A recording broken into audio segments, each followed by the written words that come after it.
So there's about a 50-50 spread with people who come to me to work with me. And 50% of the people are like, I like what I'm doing. I like my industry. I like my job. I'm happy with my family. But like, I know what I'm doing isn't sustainable. Like, I'm tired. I'm exhausted. I'm cranky. I'm irritable. Haven't laughed or felt joy in a long time. Like, I don't want to change my situation, but I know something needs to change within me. And then I have another 50% of clients that come to me that are like, I need to leave my job. I need to switch industries. I want to take a year off. Like, they're just ready for this big change. Okay.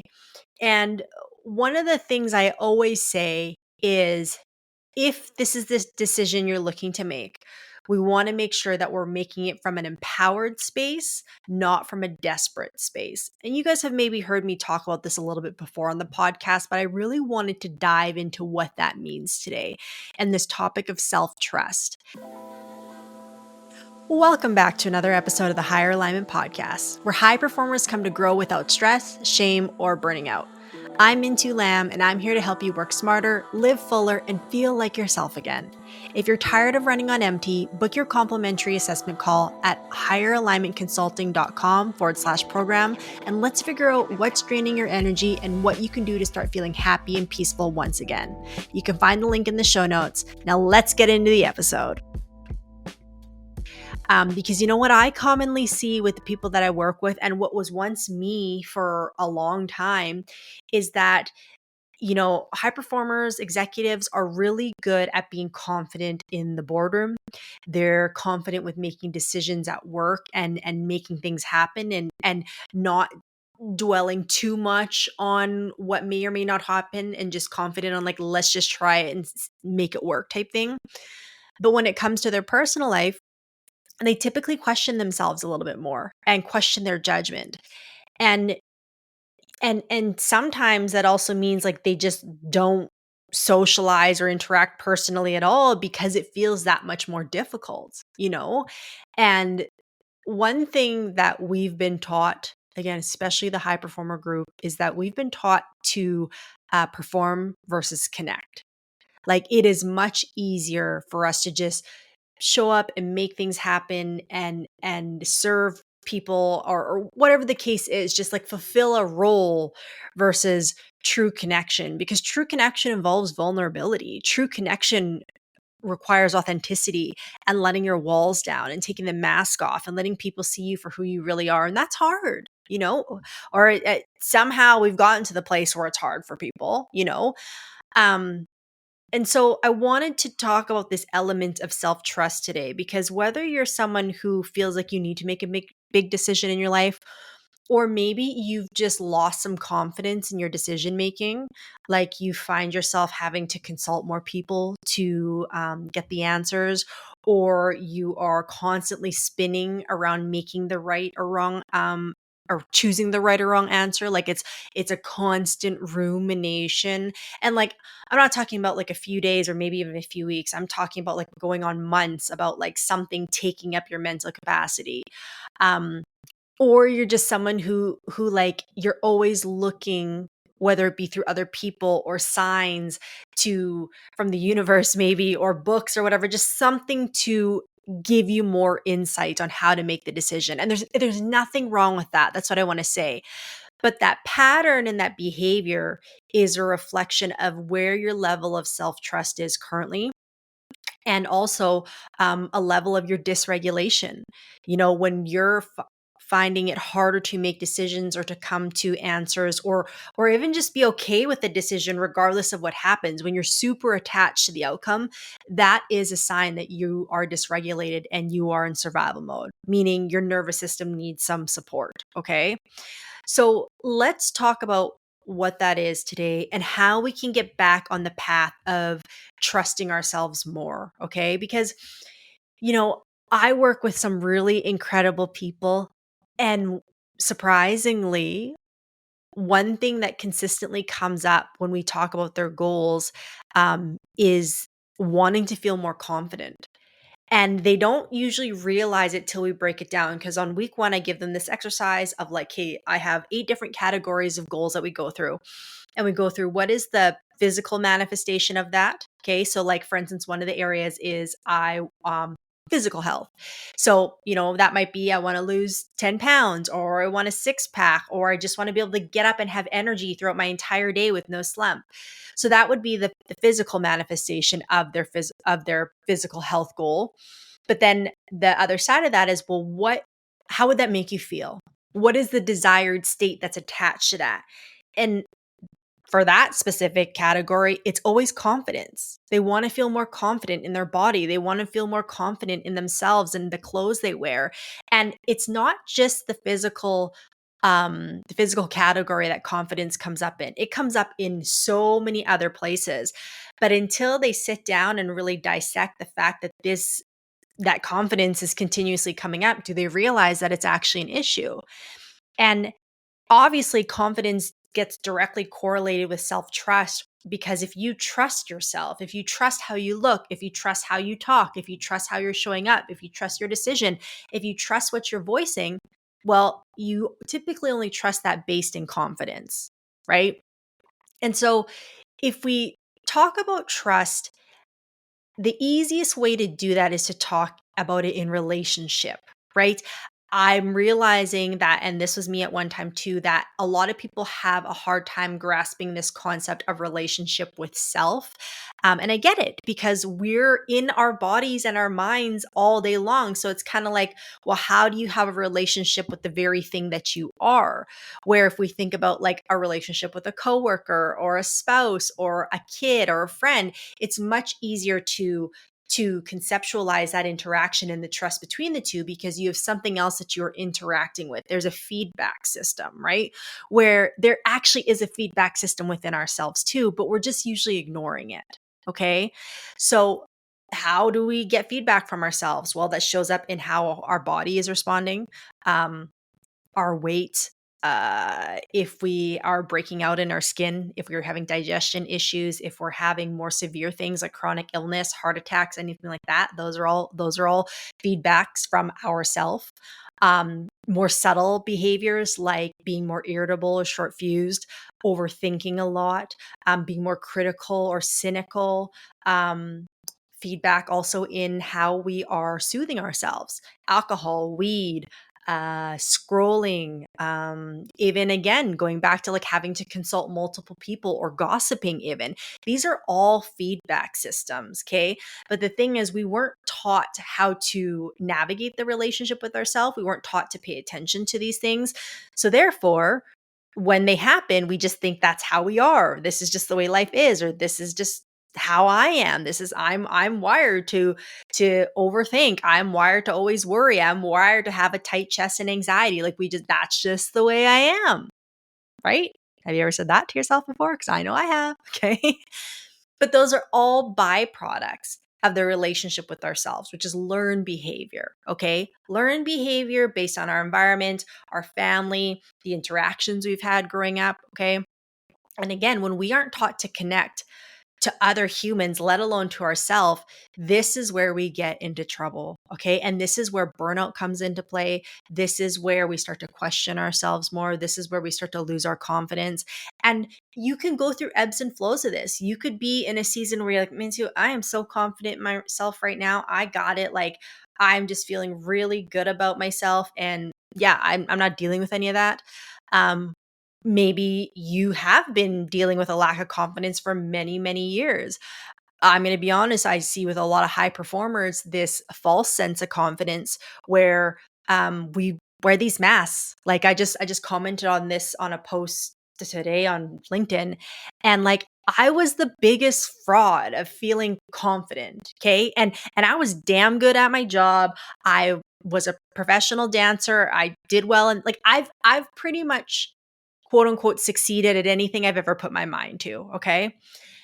However, that overperformance, that high performance was a cover up for the lack of confidence I actually felt in Mintu, the person, the being, without all the accolades, without the big paycheck, without all the accomplishments. Those accomplishments were just trying to keep people focused on that so they wouldn't have to actually look at me and who I was as a person. because there was deep down an insecurity. There was deep down a lack of self-worth. And so I would, I had super long nails for a long time, like Cardi B nails. And I know that seems like very subtle, but to me, it was almost like it was part of my armor. It was a bit intimidating. They had a life of their own. I had these long nails. I would be dressed to the nines all the time. I'd be showing skin more than I ever needed to. I had a new car every year. That was a perk of the job. But like, I liked all the flashy things. Like, and I had this persona of like, don't mess with me. Like come correct or don't come at all type thing. And that was professionally and personally. Like in the office, which it kind of worked in some ways because people knew that what they were getting with me, and it's like they knew I would deliver. But coming to me maybe was like, you better come ready for Min to deliver on something. And if you don't have all your ducks in a row, she's gonna let you know type thing. And then personally, dating for sure, like super headstrong and masculine in my dating encounters. And even with my friends, I probably have never said this out loud, while I've always had genuine, deep friendships, like I never it took me a long time to really let them into what my deepest, darkest fears were. And for me, it was always just a lack of self-love and being mistreated by the people I was choosing to date, and the deep insecurity of abandonment. I probably didn't start talking about that with my close girlfriends till the last few years. And if I look back on it, it was just because I was trying to look like I always had it together, right? Now, the vicious cycle of that, though, or the downside of that, is when you create this wall or you put this armor on to look a certain way, you start buying your own bullshit. Like I was the queen of buying my own crap because I had put up this mask, and it's like, you can't tell me I'm insecure. Like people have asked me, like, if you were to go back and tell your 20-year-old self something, what would it be? And honestly, it would have been to love yourself more. That's hands down what I would have went and said back to what I would have said to my 20-year-old self. But you know what she would have said? She'd have been like, I do. What are you talking about? Like she would have heard none of it. I already know, because I was so delusional about my confidence because I was doing all these things to pretend that I had it. Okay. And so as I started to unravel that these last few years, because it was showing up in ways that I couldn't run from it anymore, right? Showing up in relationships, showing up in, when I left my last career to build this. Like if you've ever been an entrepreneur, you're starting something on your own, it is a journey where you cannot hide from yourself. All your vulnerabilities get exposed. Everything comes out, and it's for the best, because if it's coming to the surface, it means it wants to be dealt with. So it's only going to make you a better person. But, I had to start facing these things and dealing with these things. And what I realized along the way was that I didn't trust myself. And the reason I didn't trust myself genuinely, wholeheartedly, was because I wasn't showing up for myself the way I needed to. And I was often betraying myself in the form of putting everyone else's needs before my own. And I pause there because I'm assuming many of you can relate to that. I would put the needs of my relationships before mine, to the point where I'd even lie to myself about what I actually wanted out of the relationship wasn't meeting any of my needs. And I'd pretty much pretend that it was, just because I wasn't loving myself. So I wanted someone else to love me. With my friends, like, again, genuinely great, amazing friends, still have pretty much all of them to this day. Like I've had friends for the past 20 years that were still, strong, but not letting them in fully on my biggest fears and the things that made me cry at night. And then at work, again, like putting work before my own needs, like losing sleep over a job, staying extra hours when I really needed a break, not eating, working through my lunch, just constantly sacrificing my needs for everybody else. And not because anyone was asking me or forcing me to. Like, did my job have some high demands? Yeah. But like I tell this story often, there's a lot of times where I stayed late and my boss would be like, why are you still here? Like someone else can take care of this. Like, I don't know why you're still here. In relationship, it's not like the guys were ever like, hey, you need to do this for me. I would just like, I can handle it. I'm going to do it. So I'll just abandon everything that I genuinely want and just pretend to show up for you. Like no one was ever holding a gun to my head to do these things, but this was my survival mode. This is what I learned from a child of how I can show up and earn my keep, improve my worth is by just ignoring my needs and showing up for everybody else. So that's what I did. But in that process, you will lose confidence in yourself. You will become very disconnected from yourself. And that's the root cause of losing confidence is you become so disconnected from yourself that you don't even know how to show up for yourself to earn that trust, right? To prove that trust. Because if you think about a genuine relationship, if I just started dating someone new, you have to build trust in the relationship, right? And you do that by showing up consistently, right? So I did an episode on this, geez, probably almost a year ago. So it's about time for us to do it again. But I take my clients through a questionnaire that helps them realize where their current relationship is at with themselves. Okay. So I'm going to take you through that questionnaire today. There's 10 questions. Okay. And each one of these is going to be very reflective on where your relationship is with yourself currently. And if you are struggling to be confident in yourself, whether that be personally or professionally or both, this is going to highlight some of those areas and then also what we can do to support it. Okay. So if you want, you can go grab a pen and paper right now to jot down your answers because we're going to go through them. And then I'm going to take you back full circle to help you make sense of what your answers are. Okay. So, what I will say is, as I go through these questions, don't overthink it. Go with your first response. Okay. I will help elaborate on some of the questions if you're not sure, but just go with your gut reaction, no judgment. Okay. Question number 1. How often do you spend time with yourself in a week? Now, I want a number answer for this, whether it be minutes or hours per week. And this is alone time. This is no distractions, no kids, no spouse, no podcast, no music, no TV, no phone, just you and yourself in stillness. And for the sake of the exercise, driving doesn't count or being in the shower. Okay. I know you probably spend time alone with yourself in stillness in those instances, but the reason I don't count them for the sake of this exercise is because those are things you have to do regardless, and you were going to do regardless. You typically don't do them with the intention of like, I'm going to go spend time with myself on this drive. It's a byproduct of the fact that, oh, I got to drive half an hour home, so I get some alone time. Okay. So I want an actual number, how many minutes or hours you spend with yourself in a week. For some of you, that might be 0. For some of you, that might be an hour. For some of you, that might be 10 minutes. Whatever it is, write it down. Number 2, do you check in with yourself? Ask yourself how you are, or do you need anything? So when you go through your day, when you go through your week, do you ever stop and say, hey, Minh-Thu, what's going on? How are you actually feeling? Do you need some water? Do you need a break?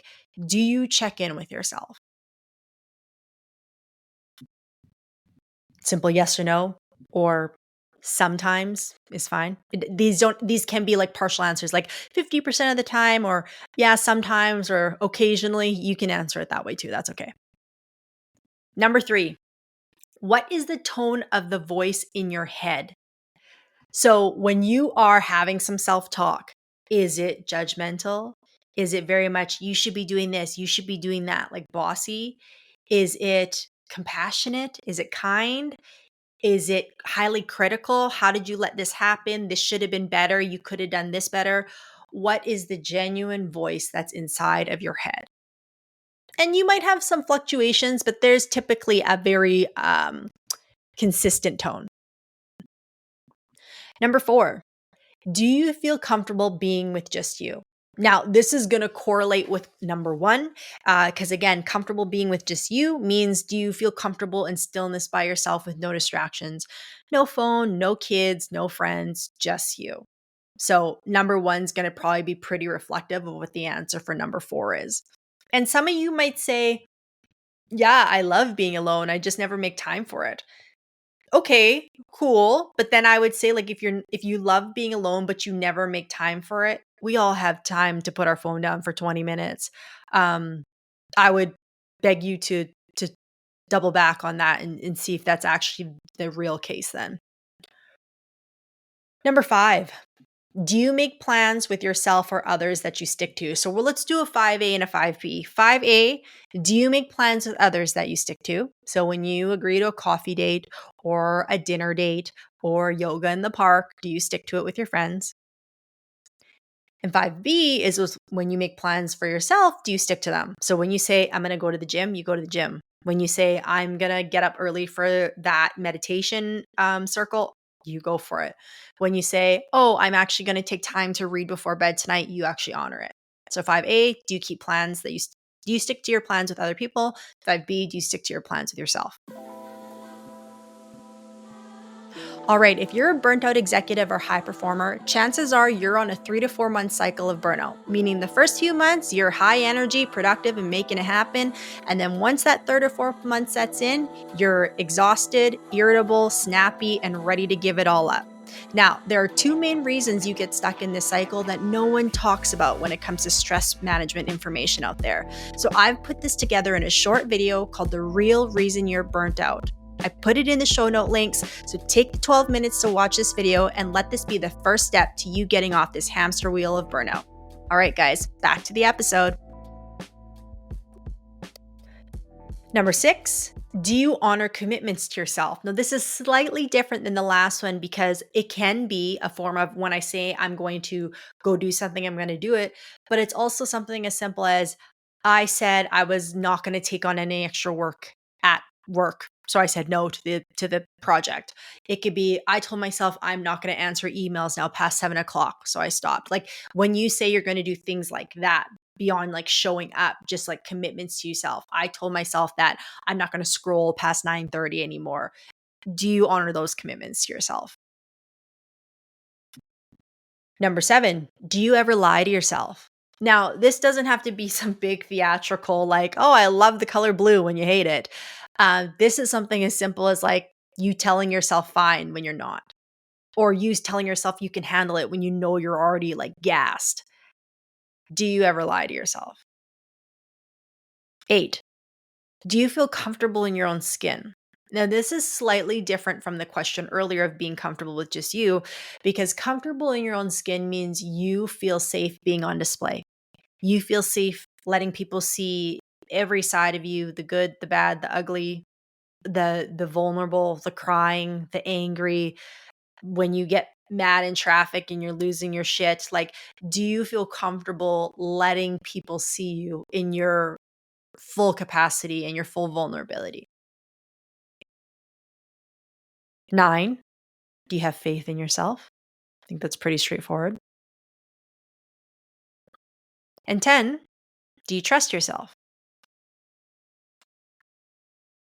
Now, if you need to pause here or go back to any of those answers, go ahead and do that. But now what we're going to do is we're going to do a fun little exercise. So I said earlier, when you are looking to generate trust in a relationship, it takes time and it takes behavior to earn someone's trust, right?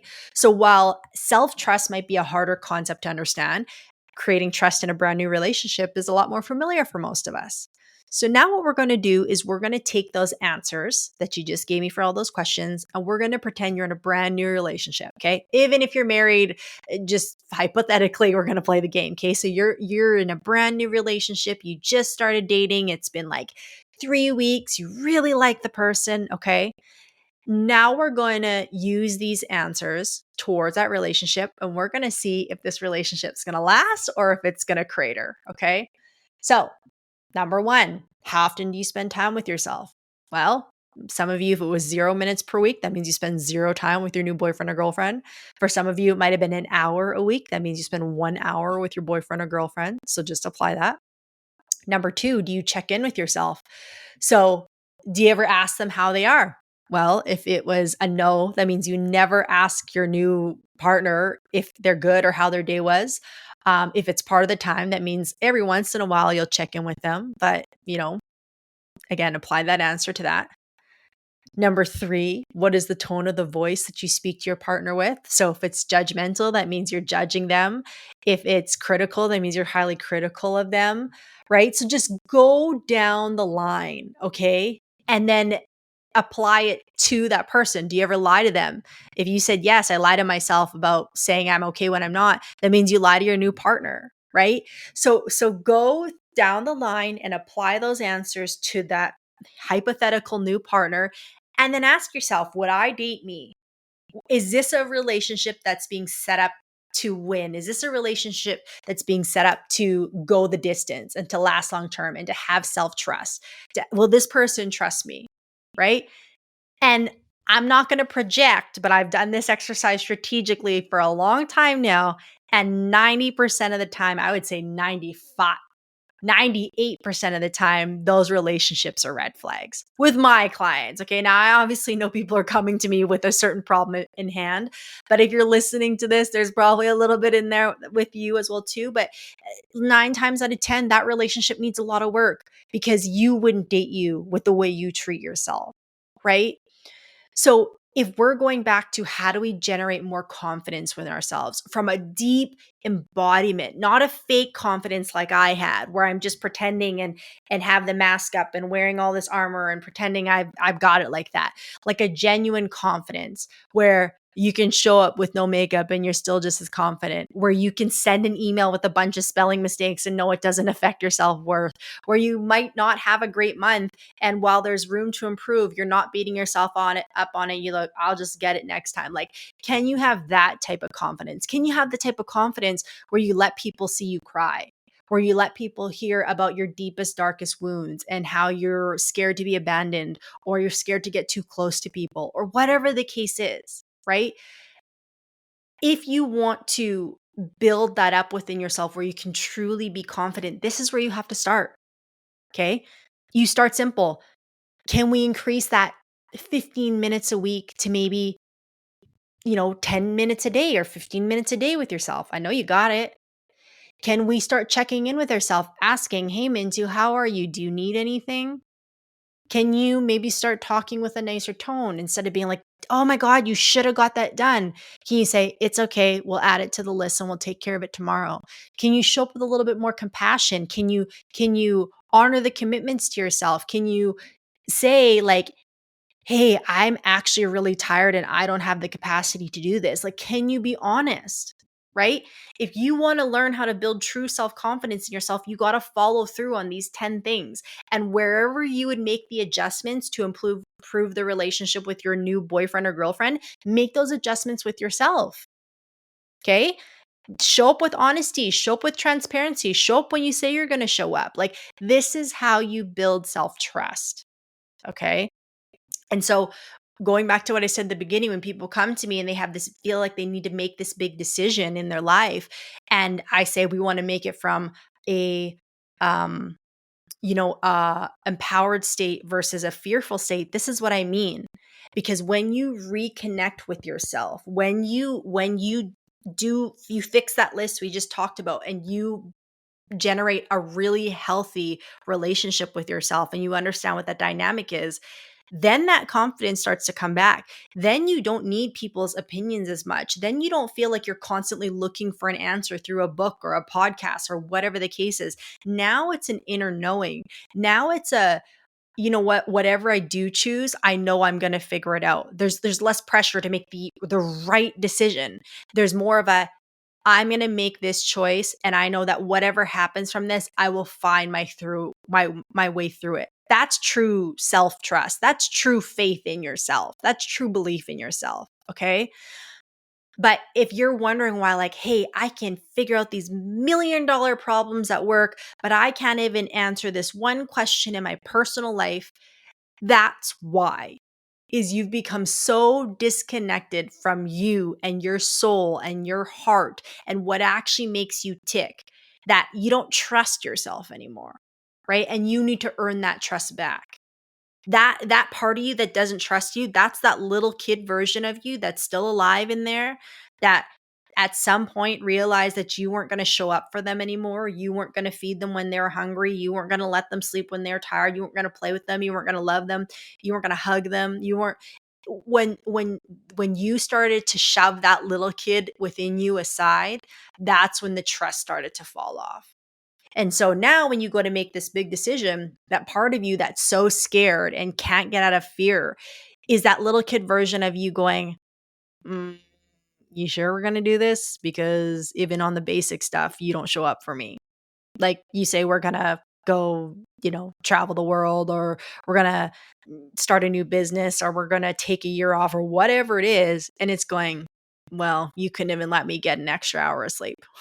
Or when I told you I was really tired, you signed up to take on another project. Like when I told you I wasn't happy doing this, you decided to do it anyways, right? And for the record, I know feelings are fleeting, okay? Like if we lived our entire life just based on feelings, that wouldn't be good either, okay? Because there's also commitment and discipline and devotion that are so pivotal to our success, okay? If you make a decision, you got to follow through. But there's a way you can do that without abandoning yourself or sacrificing your well-being in the process. Okay. Like there is a fine line where you can do that. So yes, if you take on a project, you just give up, oh, I don't feel like doing it anymore. No, but you go, how can I continue to build on this without sacrificing myself in the process, without um, like dispelling my needs or ignoring my needs in the process, right? Like how can I do that? And you can. The problem is that most of us have done it the other way, where it's like you just put your head down and you work and you grind and you push through, but you sacrifice your needs and your well-being the entire time. Or one day you pop your head up and you don't even recognize yourself anymore, and you don't even have faith in yourself anymore, and you're questioning your judgment and you're questioning everything because all you did was you sacrificed and sacrificed and sacrificed at the expense of who you are as a human being. Where, yes, is there going to be sacrifice to maybe hit a goal? Yes, but it can't consistently come at expense of you. Can it every once in a while? Yeah. Do you have to push through every once in a while? Yeah. Are you going to have days where you're like, I don't want to fucking do this, but I got to show up anyways and make it happen? Yeah. But then on those days where you had to push through, there needs to be a replenishment. There needs to be some restoration. There needs to be a refuel so you can continue to show up the next day. Because if it's sacrifice and sacrifice and sacrifice, you're going to wake up and you're going to feel empty. And if you're questioning it, I guarantee that you feel a little bit of it because that's why you're listening to this in the first place. Okay. So it's not an excuse to not be disciplined. It's not an excuse to just like now put your head through. It's about reconnecting with yourself so you know exactly what you need when you need it. Okay. I always quote one of my clients, Sean Mills. And when we first started working together, I said, what do you really want out of this? He's like, I want to understand myself so well so that when I need to kick it up or I need to perform, I know exactly what my body needs to make that happen. Okay. So he's a high performer, business owner, like he's done incredible things, entrepreneurial over and over and over again. And he just wants to know his machine to that degree so that he can let the machine run as long as possible. The whole point of grinding it out and achieving success is so that we sustain the success. No one wants to be a one-hit wonder. No one wants to have like a couple years of make and bank and then you lose it all. Like, no, the point of it is to do it and sustain it to be long-term. But again, if it comes at the expense of you, that will not happen. You'll either get there and be miserable because you've completely lost connection with yourself in the process, or you could do it this way where you can sustain the long-term journey. Work is always going to be there. People expecting things out of you is always going to be there. That's not going to go away. So this is your opportunity to continue to show up in a way where you're not losing yourself in the process. And in a way where you can still be confident and you can still trust yourself and you can feel sound in the decisions you make. I'll be honest, it took me a long time to get to this point, but now when I have a big decision, I try to consult as little people as possible. And that wasn't me in the past. Me in the past was I'm constantly working on myself. I constantly need to seek counsel, whether it be a practitioner or a mentor or a friend or a parent. And I try and get all these opinions to try and help make sense of what I feel inside. Usually it was because I wanted them to give me the answer I really wanted and hope that all of a sudden the fear would go away. That doesn't work. Okay.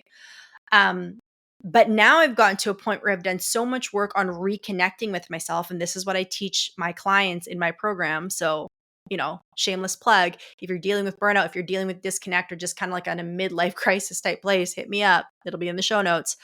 Um, but I'm at a point now where when I'm going to make a big decision, I literally try to consult with as little people as possible because I don't want their projections on top of me.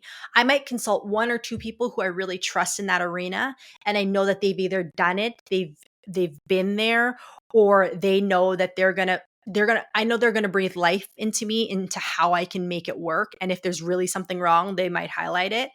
But you know, I just want to trust in the decisions I make. I want to make decisions knowing that Minh-Thu made them. I wasn't influenced by a bunch of other people because I was so willy-nilly and disconnected from myself that I didn't have the confidence to make the decision myself. Right. And that's even like when I left my last career. It took me a year. Like I made the decision on January 1st and I didn't give my notice till March of the following year. Or I gave them notice January of the following year. So it took me a whole year to do it. But I made that decision for me. And did it take me a little longer? Yeah. And that's okay. But I made that decision from an empowered state so that by the time I gave my notice, there was nothing they could say or do to sway me. And they did a lot. They threw some things at me, guys, some attractive things. But I had already come to that conclusion in my mind that this is the decision I'm making. I'm confident in it. And for the record, I had no idea what I was going to do next. Like I just knew what I was doing wasn't working and I wanted to take a year off, but I didn't know I was going to start this business. I didn't know I was going to get into the coaching space. Like I had no plan. I just knew I wanted time for me. And if that meant leaving that behind so I could fully embrace in that experience, I was willing to do it. And it was the best decision I've ever made because it was scary and it was risky, but it paid off because it taught me so much about myself because I made the decision that that no matter what happens when I make this choice, I'm going to make it work. That was the self-belief and the confidence I needed in myself. I was going to show up for myself regardless of what got thrown my way. This is the choice I'm making for Minh-Thu and I'm sticking to it. Okay. But I was able to do that because I worked on the things in the questionnaire. I was showing up for myself. I was checking in with myself. I wasn't letting myself down the way I used to in the past. I was building a relationship of genuine foundation and trust within me. So if you're at this place, you're like, I need my confidence back. I have a big decision to make. Remember, don't make it from fear, make it from an empowered place. And if you're not in the empowered place yet, then go through these steps till you get there. Okay. I always say, don't make decisions from the valley, make it from the mountaintop. Okay. And the mountaintop doesn't mean like you've won the game. The mountaintop simply means that you can see full picture. When you're dysregulated, when you're in burnout, when you're stressed or you're angry or fed up with the situation, you're in the valley. Okay. So think about being between two mountains and there's a valley between the two. And you're walking and it's almost like your head is level with the ground of the mountains. Okay. Like you're in a ditch. And so, okay, so I can see the ditch in front of me. I can see these massive mountains beside me. I can maybe see the trail in front of me. I can see the grass, but that's like all I can see. Whereas if I wait till I hike to the top of that mountain, which in this case means just regulating your nervous system, getting out of survival mode, managing your stress better so you can feel like yourself again and you're not in this fight or flight all the time, okay? You're in a more balanced state. When you hike to the top of the mountain, now you can see full picture. I can see the valley that I was just in. I can see the river to my right. I can see another mountain to my left. I can see a big pasture over there. I can see a waterfall. I can see a field. I can see some cows. You can see full picture. And guess what? Now you can make the best choice for yourself on what path to take because you can see big picture. Think about how more confident you'll be in navigating where you're going to go next because you actually waited till you got to the top, till you got out of that valley, that gray, that heavy, that fear. Once you get out of that and you get to where you can breathe and you can take a moment and you don't have to rush to make that decision, and you can sit on the mountaintop and you can take in your scenery and you can take in your surroundings and you can see what path do I want to take. Now that I can see big picture, now that I can see everything in front of me, what's the best decision for me, for my loved ones, for my family? What's going to bring me into alignment with what I truly want out of life? This is where you want to make that decision from. Okay. And again, if you're not there, if you know you've been questioning yourself so much, go back to the questionnaire and think, how can I improve the relationship that I have with this person? And that person being you. All right, guys, thanks for tuning into another episode of the Higher Alignment Podcast. If you got something out of this episode, I would ask that you please go subscribe and leave the podcast a 5-star review so that it can help find its way to other people who are having a hard time and need support. My mission in life is to help executives realize that you don't need to suffer in silence while still performing at a high level. I want to help free people of the heavy pressure they carry on a day-to-day basis, and having more people listen to this podcast will do just that. So wherever you listen to this, please go leave it a 5-star review, hit subscribe so you never miss another episode, and we'll see you in the next one.